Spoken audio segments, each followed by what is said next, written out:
Emotional intelligence is a hot topic these days.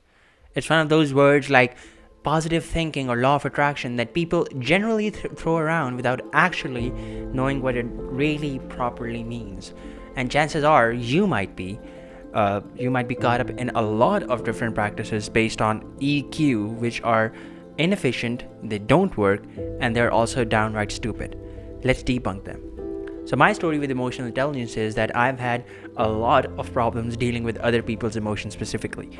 And during this journey that I went on, this journey of personal development and personal growth, a lot of those problems were basically emotional.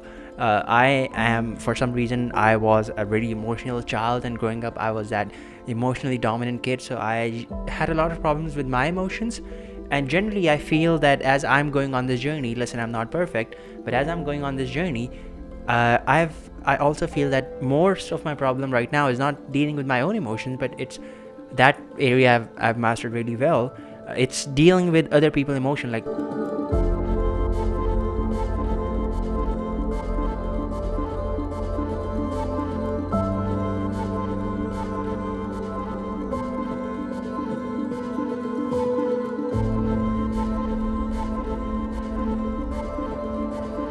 if somebody's getting angry or somebody's being emotional around me. So especially anger, I tend to have a lot of problems with that. So I'm being really honest, really vulnerable. And if you're watching this, it's really I think you might resonate with this. I think you might have a lot of different problems with handling your own and also other people's emotions. So let's talk about what emotional intelligence is. Before we get on to that, welcome to TruthQuest. Welcome to our series on how to build emotional self-discipline. I'm your host, Armughan, and you're watching TruthQuest. And in this episode, we are going to talk about what emotional intelligence is not and what it is. So, before we move any further, let's debunk, let's debrief that word, debrief. Let's debrief what that word really means. For example, like this word is called emotional and intelligence. Now, emotions, we have discussed what that word. If you have not seen our previous video, go ahead and watch it. You'll get a better understanding of what emotions is, and you'll get also a holistic understanding of what emotions are. In this video, let's talk about intelligence. What is intelligence? What does intelligence actually mean? And what is the difference between knowledge, that is knowing something, intelligence, that is being intelligent, and then the third step that I call wisdom? What's the difference between these two? Because, hey, you might know a lot of things, but you might not be intelligent. And you might be intelligent, but you might not be wise. So we use these three words interchangeably in a few different scenarios in our daily life. But what do they actually mean? Where do we actually draw the boundary between the person who is knowledgeable, the person who is intelligent, and the person who is wise? Now I was, as I was preparing for this, podcast. I was doing a lot of research, and I was reading a lot of different perspectives about, what is knowledge, or what is intelligence, or what is wisdom. What's the difference between these three? And generally, we tend to rate intelligence on a higher scale, but I feel wisdom, that is the next step. It's actually much better to have to be wise, and wisdom thinking actually allows you a lot of different perspectives. So here's the definition that I have. Here's the definitions that I feel, not the definitions, but here's the understanding which I feel have made the most sense to me. And the first one is that knowledge is something really similar. Knowledge is something really simple and similar as well, because it's similar because you know it. So let's say that you know something, you just happen to do, and you read books about it, or you just know this. You know that this thing happens. Now, just knowing the fact won't actually make you intelligent. You might know that how many stars there are in your galaxy. You might know how many planets there are in your solar system. You might know how many what's the largest peak in the world, or what's the actually the highest peak in the world, and you might know all these things. But tell me something: can you actually climb the highest peak in the world, that is Mount Everest, just by knowing that it is the highest peak in the world, or just by knowing the different terrains and the kind of problems that it comes? No, you can't, because if you just know it objectively, that means you've read about it, you've watched videos, maybe you're there and you've conducted some experiments, but actually that knowledge is very important. But there's a next step, and that is, what do you do? How do you apply what you know? For example, you might know a lot of different things. You might also know a thing about hiking or climbing mountains, or climbing peaks. But it's not about you knowing it. Knowing it is just the first step. It's very important, and you should spend your time doing that. But the next step is, how do you apply what you know? Like, you know these things, and that's very cool, but are you actually good at applying them? Are you actually good at taking action on them? And that's where I think intelligence come. A lot of intelligence, I feel, is I think a lot of intelligence is putting your ideas into action and actually applying them. Because let's talk about this. I think ideas are overrated. They are really overrated. Good ideas are really overrated. I meet a lot of people who are like, oh, I have this idea for this thing, and it's really one of the greatest ideas. And people think that, oh, they need a business idea to start a business, and it's all really. I remember 2-3 years ago, that's all what the hype was about. Oh, I have this business idea. I'm gonna crush it with this one. I'm gonna build the next Amazon. I'm gonna build the next Uber. I'm gonna build the next YouTube. So we have people, they had some really good business ideas, and if you actually listen to them, the ideas are actually great. The ideas are actually, I'm being honest, there's ideas that are actually as if you have to, like, if you have a scale where you judge ideas, they will rank on the really higher level. It's like, wow, how did you come up with that? But the thing about an idea is that it's always incomplete. And this is also, I think, a problem with philosophy as well. A lot of philosophy looks really good on paper. A lot of philosophy looks really, it's like, it's wise on paper. But what happens when you actually apply it? I think the real test of philosophy, any philosophy, is when you apply it. And yes, you might read a lot of books about stoicism, for example, or existentialism, or absurdism, or nihilism. But what is your life going to look like when you actually apply it? You might know a lot of things about all these things, but your philosophy is I feel, the one that you truly live. So again, your idea that is actually great is, it's not great in the realms of your mind, or it's not great because when you speak it, when you talk about it, people listen. Or it's not great when you present it. It's really wow. The actual test of the idea is when you put it into action and whether it performs the way that you think it does. Because again, I think this is where a lot of ideas fail.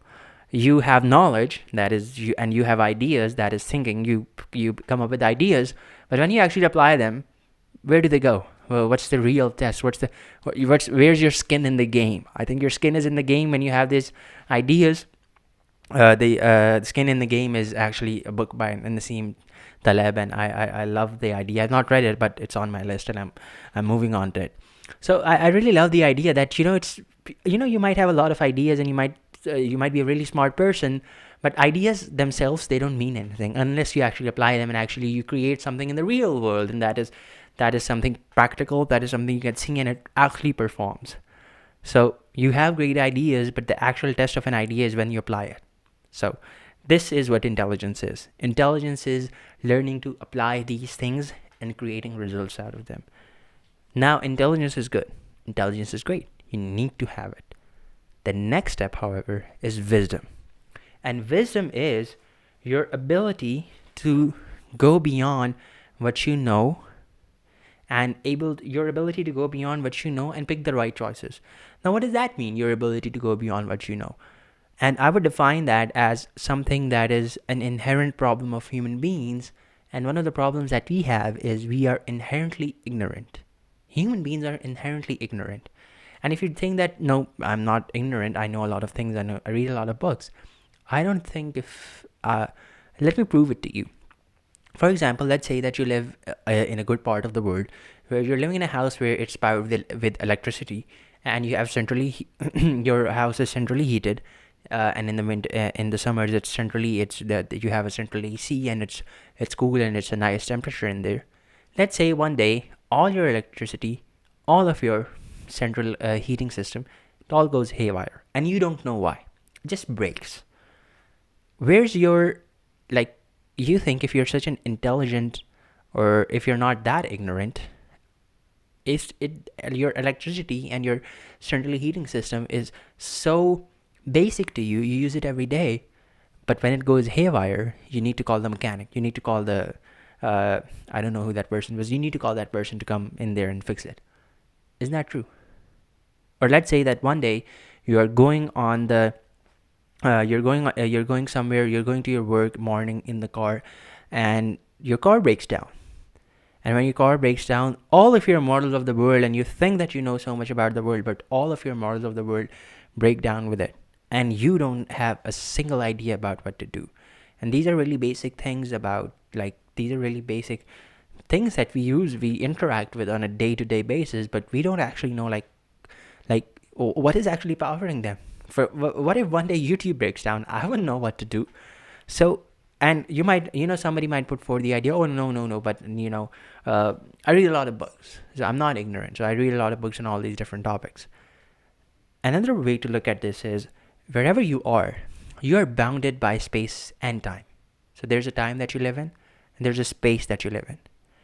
And that itself is like you're not all encompassing. There's just a few, like in any moment in time, you're only looking in one direction. You're not looking to the right of you, to the left of you, to the back, up and down. You're not looking anywhere there. You're just looking in one direction.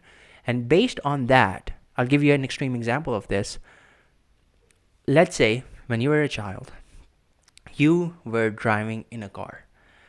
And you were driving in a car with your mom and your dad, and your sister was there as well. As you both of you were both of you were young at that time. You were small, and you were driving with your parents to a vacation somewhere. And as you were doing that, you're going on perfectly normal, and you're looking out the window, and you see an accident, and you see this accident, and it is very bad. It's horrendous. There's blood everywhere. The car is totally wrecked, and everything that happens there, it's just really bad. And it's so bad that it has an effect on you. It has a traumatic effect on you, which stays on you for the rest of your life. What if we go back to that moment, and exactly at that time, as that accident was about to happen, your sister said to you, "Hey, John, look at me." And instead of looking there, you looked over here to her. You would have a completely different life, and you didn't see that accident. All of your trauma, all of your, it's like a completely different perspective. So at any point in time, you have, like, it's like so much is going on, and you're only focusing on one thing. And how can you conclude based on that one thing that I know a lot about this? I have a model of this world that I know a lot about. You don't. So what we do is, and you might read a lot of books, but the moments that you're reading books, how many experiences are going on around you that you're missing? So you might read a lot of books, but yeah, it still doesn't count. And it's just an inherent problem, and we try to cope with it, by building a personality around us. So we build this layer of ourselves. It's like a model of the world that around us, and we think that we know about that, but until our car breaks down or the electricity goes haywire, and we come to know that how unstable that model is. So we are inherently ignorant people. We are inherently ignorant. Human beings are inherently ignorant.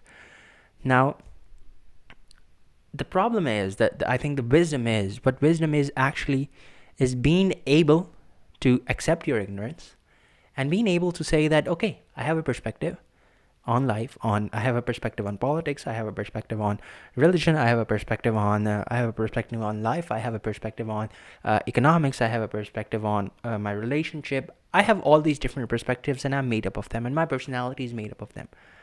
But those perspectives are not actually who I am. I mean, my perspectives are, one of the things is that those perspectives are not actually who I am. But more than that, we're going to talk about that sentence in a minute. But more than that, my perspectives are not necessarily right. It's just one out of a billion trillion perspectives. God knows how many are there. I mean, if there are 7.2 billion people on Earth, every single one of them has their own perspective. And some of them might even have multiple perspectives. So you keep adding on, and there's so many different perspectives that you can have. How can you conclude that yours is the right one? And it's not. It's just another perspective. So wisdom is being able to see beyond your perspective and say, okay, yes, I do have this. I do have this perspective on things, but it's necessarily not the right one. It's just my perspective. And your ability to see beyond that, your ability to see beyond the surface area of your knowledge or your personality, and accept that we are inherently ignorant. That's what I think wisdom is. So now with that said, you might be saying, okay, what does that has to do with emotional intelligence? Or because we're going to talk about this thing, that we're going to move from emotional knowledge to emotional intelligence to emotional wisdom. Because I feel emotional intelligence itself, it's great, but there's a lot of lacking in there that we have to move. We have to take the next step. And emotional knowledge itself is actually, it's the first step. And we actually talked about it to, and we are actually going to talk about this in this one as well, to know yourself, to know thyself, as the Greeks said it. How do you do that? How do you actually take action on that? So, with that said, let's move into emotional intelligence, and the common definition. It's actually it was given a few decades ago by Daniel Goleman, and the common definition of emotional intelligence is your ability to cope with your own emotions and also the emotions of other people around you. It's your ability to be self-aware. It's your ability to be aware of other people's emotion, and that is basically the common elements of what makes an emotionally intelligent person.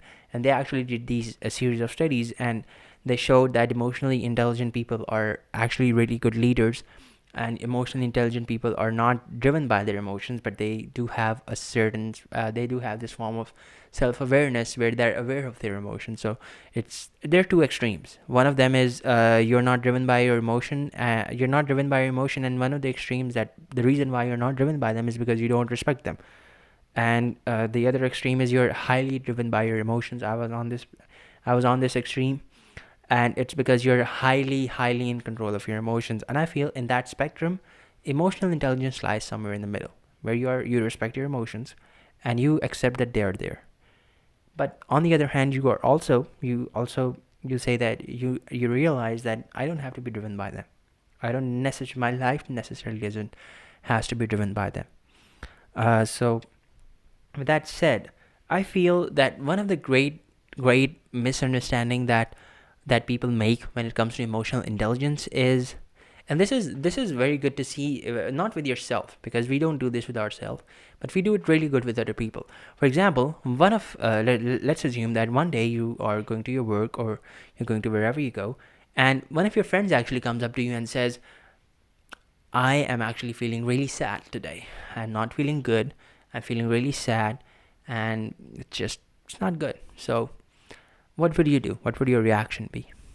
And I've seen this happen a lot of times with a lot of different people, that if you go and tell them this, uh, or if you see somebody tell them this, their reaction would be that, okay, why are you sad? They would ask you why you're sad. You'd give them a reason.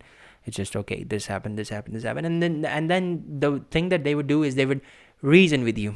They would try to beat the emotion out of you with reason. They would give you reason. Okay, well, it's just no reason to feel sad. This. Look at this. Look at this. Look at this. Look at this. Blah blah blah blah blah. And they're doing their best. I don't blame them. They're doing their best. The thing is that when it comes to emotional intelligence, I feel a lot of intelligence actually comes from realizing that your emotions are a different capability than your reason. And it's like it's like a table, and all of these there are all a lot of these different inputs. One of them is your thoughts, one of them is your reason, one of them is your emotions, and all of them are giving their inputs, and you are like the leader, you are the decision maker. And it's like if reason and emotion are actually fighting together, it won't actually do you any good, because they're sitting at the table, and if they're fighting together, they're making a mess. It's actually impacting every other component that's sitting at the table, including you as the leader. So I know actually that, I call this the rational factional dude. Is You become the rational factional dude. You try to reason with your emotions. You try to beat the emotions out of you with reasons, and it's very easy to see when you're doing this to other people, and when I used to do this as well, or when other people are doing this to other people. It's very easy to see that okay, that person is feeling this, and you're trying to reason him out of it. And it's important. I think if you don't know anything, just doing that is good, but it's not the best strategy that there is. I'll give you a better strategy. It is to shut up and listen, and just give that person the time to evaporate all these emotions out of you, and just listen to them, And then if it's better to ask them some questions, and then your job is not to reason with them, it's just to allow them to. I think it's your, if you have some influence on that person and you want to create that influence as being an emotionally intelligent leader, job is to actually allow them to focus on another level, and you do this through questions. I feel this is the best strategy that I've found so far, and I keep learning, and if I find something else, that's great. So that is actually that is actually really good. And I think the reason between rational factional dude is, the reason we become rational factional dudes, it's because we think that reason is like somehow higher, and I don't think that. I think these are different. Again, these are these different components sitting on the table. But this actually takes me back to David Hume. David Hume was this philosopher back a few years back, a few hundred years back, and he said this one line. He said that reason is and ought to be the slave of passions. And this is very true on a personal level. That you would find these people who are actually, even if you find someone who is actually a rational person and calls himself a rationalist, you would see that the reason he ranks rationality on top of every other thing is because also of emotional reasons. Because for some reason something happened, and he thought that maybe if I'm rational, it would save me from, if it would save me from all that pain.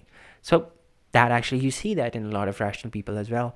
And I think it's very true, because your emotional is, it's like the fuel. It's your emotion is one of the most intelligent, and it is built, it is an ancestral gifts that we get from our animal ancestors. So there's a lot of evolutionary biology backing it up. It's like just I mean, yes, I mean, if it was possible that we become totally rational creatures, that would be actually, I don't know how would that turn out to be, because yes, right, we would be rational and we're making a lot of progress, but what about the feelings that we feel? That also makes us a part of being human, is that experience. And it's very good, because there's a lot of different, we talked about this in the last video as well, that there's a lot of evolutionary biology backing up your emotions. And emotions actually serve a really good purpose. It's just we don't know the relationship that we need to build with them. So with that said, I think Hume was really right when he said that reason is and not to be the slave of passions. And he basically meant that in a philosophical level. On a philosophical level, yes, you can debate with it, and there are different problems that can come up. But on the personal level, it's like on the personal level, we do agree that we, instead of reason driving you, a better way to drive yourself is your passions, and you doing that. I think that would be very important. So now, I think there's this very important key that we need to have, that we need to understand that you don't need to, whether you're feeling an emotion, being emotional intelligent is actually not reasoning with it. Because you would see this in yourself, that an emotion, let's say you're angry at someone and all this anger comes up, and you would come up with a rational reason to actually, okay, I'm feeling this because he did this and did this, and I want to do this, and I want to kill him, and all these different things, right, that we say to ourselves, and your mind starts shattering. And I think a lot of emotional intelligence just actually comes from stop reasoning with your emotion, and we try to think, or we try to beat our emotions out of ourselves through reason and thinking, and it's a really poor strategy. It doesn't work. So I think a great place to start is get rid of this misunderstanding and stop there. Now, before we move ahead, if you have not subscribed to my newsletter called Truth Thursdays, where every Thursday I send out bite-sized wisdom for you to become a better human being, go ahead, do that right now. The link is in the description. It's totally free, and I send it to all of my list subscribers. Please join the force. I would love to see you there. Now, with that said, I think we need to start the emotional journey, the emotional intelligence journey, with awareness. And what this means is you need to become aware. And what does that mean, awareness? Again, it goes back to the discussion that we had on knowledge, intelligence, and wisdom. It starts with knowledge. And again, we have had a knowledge, a general understanding, or a scientific understanding of what emotions are. But on a deeper level, now you have to take it personal. And taking it personal is more about, you have to understand your own triggers. Your triggers and your emotional responses on the other hand, you also I have to understand why they're there. Why do I behave this way? So I think that is a very good place to start. And this is both a search and a recognition.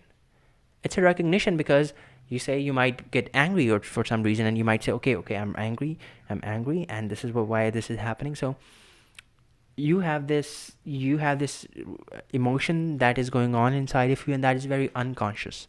You're unconscious about it. So that is where it's recognition. The part of it is recognition, but there might also be emotions that you want to feel, that you want to have more on in your life, and that is where the search part comes in.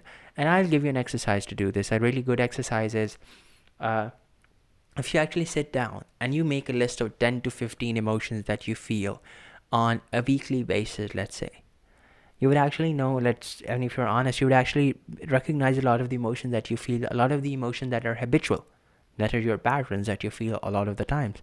And if you really take them one at a time, you would say, okay, when do I generally feel this? What happens when I'm feeling this? And that is where you can start to recognize the triggers, or you would get the general theme of what your triggers are and what triggers that emotion.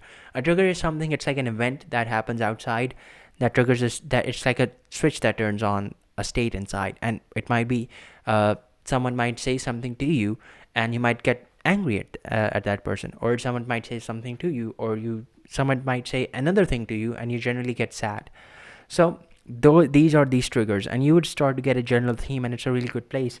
But this is the recognition part. The search part is, let's say there's an emotion that you want to feel more of, any emotion that you want. What happens when you generally feel that emotion, however, whenever you feel that emotion? I think that is where the search part comes in, and we're going to talk about, in the next video, we're going to talk about the values and all that, which is where we will actually build this. We'll actually build this search and recognition model. So it just starts with that, and more than this, let's say you might come up with that list, and there's anger on top of it, and you say the reason I feel anger is because of my kids. The reason I feel anger is because of this or this person, and that's actually a good reason, but it's actually a very surface level reason. It's a highly surface level reason, because the reason you feel anger might not because of this. But if you keep going and if you say, okay, why do I feel anger? It's because of my kids. You might say, oh, because they misbehave. Okay, so why do I feel anger when they misbehave? Oh, it's because I don't tolerate misbehavior. Okay, why don't you tolerate misbehavior? And you keep going down and you keep digging. It's a recognition. Remember, you keep digging you keep searching for answers, and the answers that keep coming, just you trust them, and that is where you'll actually get to the reason. Because the truth is, if you want to start on this emotional intelligence journey and you want to build emotional self-discipline, you have to stop playing the blame game. And the blame game is, a lot of people play this, and a blame game is, a person might be doing it, just might be, we are giving a lot of examples on angry here. So a person might feel a lot of anger. It's like he's really angry. He's like, okay, I'm gonna kill this person. I'm gonna do this and this and this, and you might ask, like, why do you feel anger? It's like, oh, it's because of this person. It's because of what he did and what he said and what he thought, and why is he here? Why does he even exist? So it's because of this person. That is the blame game. And as long as you're playing it, and by the way, it happens on the positive side as well. It's like, why do you feel love, or why do you feel happy? Oh, it's because of this. And you might say, okay, well, why is why is on the positive side? Why that's a problem? Because as you might have realized, life is unstable. It keeps changing. And as long as you can point to a reason for your emotions, that reason tends to change. So you start, you might be angry and you might say, okay, you're blaming that, and you might be happy and you're blaming someone. So yes, these triggers might trigger these emotions on you, but if you're blaming them, then that's not good. So you have to take ownership. And I feel this is a choice. This is a choice that you make. That, okay, am I going to be responsible for what goes on inside of me? Or am I going to be controlled by all these external influences? Because as long as, I'll promise you one thing, as long as you're controlled by these external influences, you can't build self-discipline, you cannot build intelligence, and you cannot have any of these things, because then you're just at the mercy, at the whim of the world.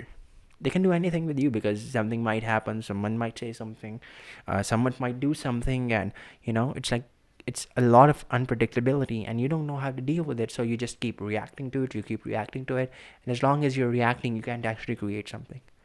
So it's, are you actually going to stop playing the blame game and you take extreme ownership?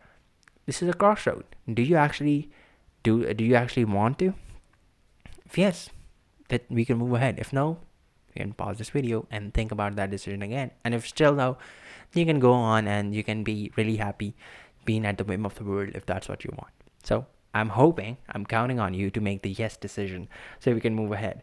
Now, the very and another very basic understanding that people, very under misunderstanding that people have is that when we are talking about emotional intelligence, or when we are talking about emotions in general, one of the things that we, and this, you would see this in language, that when we are talking about emotions, we say that I am happy, I'm angry, I'm sad, I'm depressed, I'm miserable, I am excited, I'm inspired, I'm enthused. We use all these words and we say I am.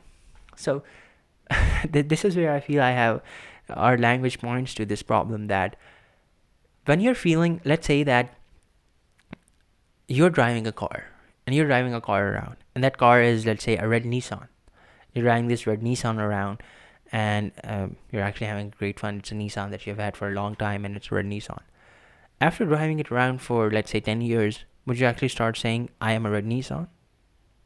Would that make any sense? Or maybe, let's say, you wear this suit, you wear this blue tuxedo that you have. It's one of the best ones, and you've been wearing this for a long time. And you wear this to parties, you wear this to special occasions, for it's like it's your best suit. Would you actually start saying, oh, I'm this blue tuxedo? I don't think so. So exactly the same way, let's say that there's an emotion that you feel on a regular basis, and it might be, it could be any emotion. Would you actually start saying you are that emotion, or is that emotion a part of you? We took that example of this, there's this table, and every factor, every component, and there's your emotion, there's your thinking, there's your thoughts, and all these other different influences, and there's your circumstances. I think a bit of them in there as well. They also have some influence. Would you actually start saying you are the emotion, or would you actually attach your identity to any of those things? That would not be a smart move.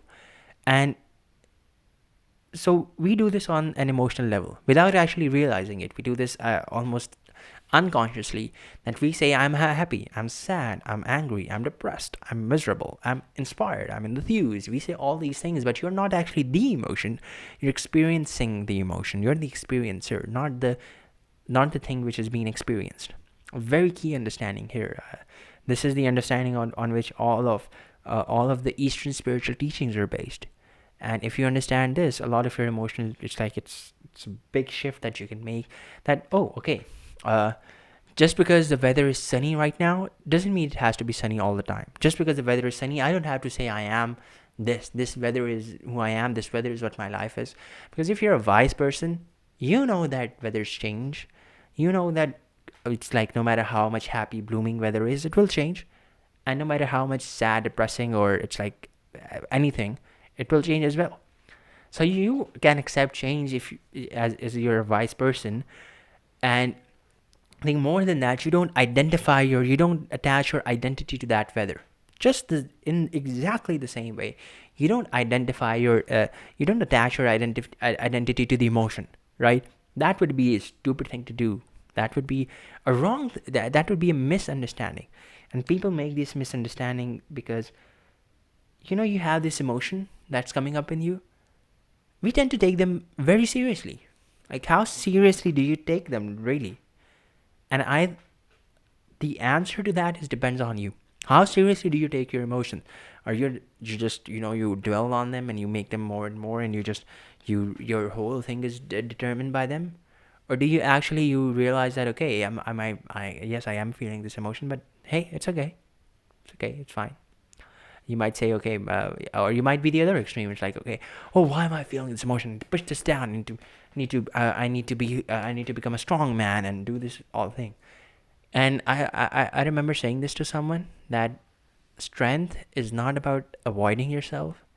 It's about being able to face yourself. That's real strength. because anybody can build a wall around their softness or their mushiness or whatever emotions that they have around their fears, and sit and build a wall, and actually push them in a cardboard, in a box, in a cotton, and you just throw it, shove it down the rug, or maybe throw it in the basement of your house.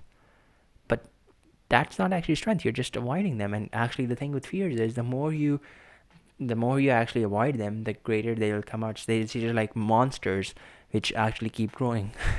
So they'll actually then they will keep them. You shove them under the rug. How long would you keep doing that? Someday it would actually, like a parasite, or like a virus, it would grow and it would actually come out. So you can't keep doing that. So a lot of strength is being able to not shove things under the rug, and being able to handle their emotions. That's a very key point. I would take that and I would think about that. Uh, uh, and I would think about that, and I would actually make that decision that it's about being okay with your feelings, not being just not pushing them under the rug, not making them your not making them your god. It's okay. It's one of those other factors that you have at the table. So that is a good thing to have. That is where you should start your emotional intelligence journey. And how serious you take them, it depends on you. And it could be a pattern that you build up, but just with this awareness, you can actually start on the right track. We are actually starting on the right track with this awareness. So, and another thing is that you might experience that there's this trigger that happens. Let's say somebody says something and you get angry, and then you take that reaction that you might yell at them, you might beat them, you might anything that you might do.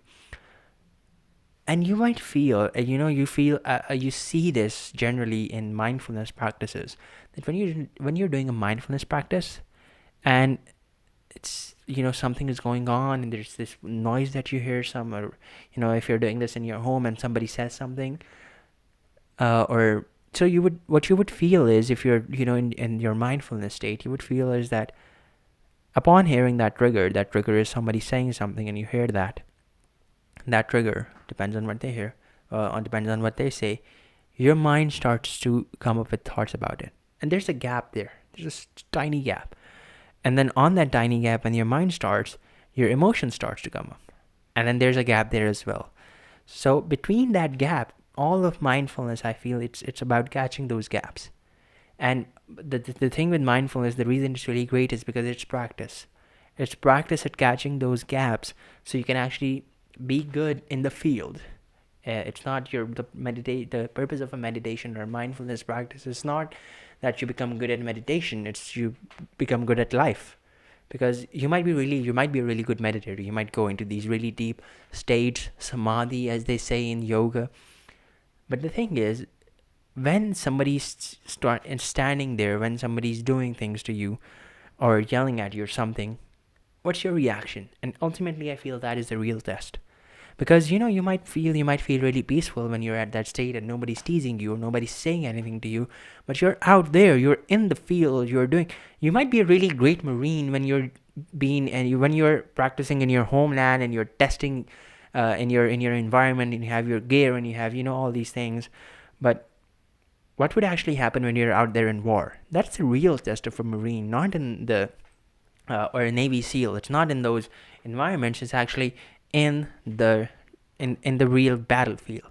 So when you're meditating, you're not actually becoming a good meditator. You're actually becoming a good person. You're actually your real test is in the battlefield, and in this case, the battlefield is life. In this case, the battlefield is uncertainty. In this case, the battlefield is when somebody says something to you and you have this reaction.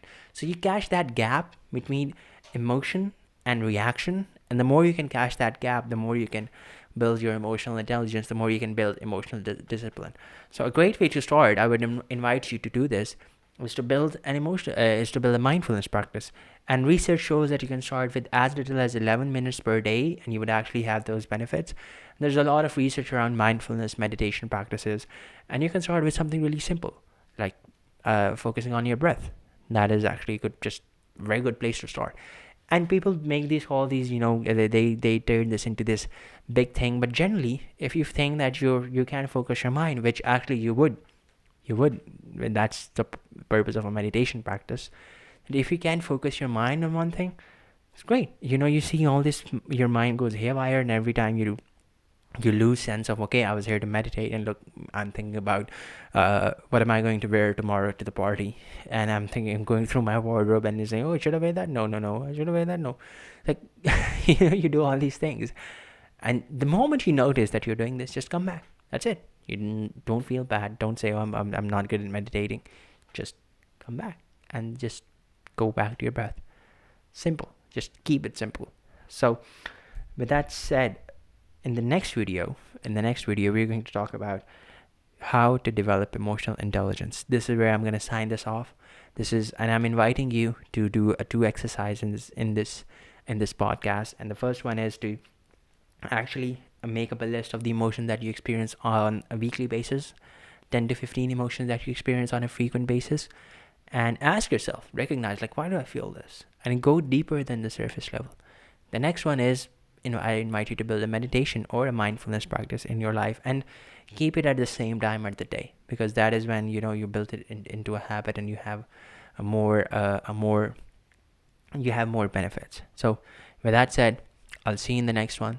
Till then, take care. If you have enjoyed watching this video, don't forget to watch this video on my side. It also relates to physics, philosophy, and personal development. And also, don't forget to subscribe, continue seeking truth, and become a truth seeker.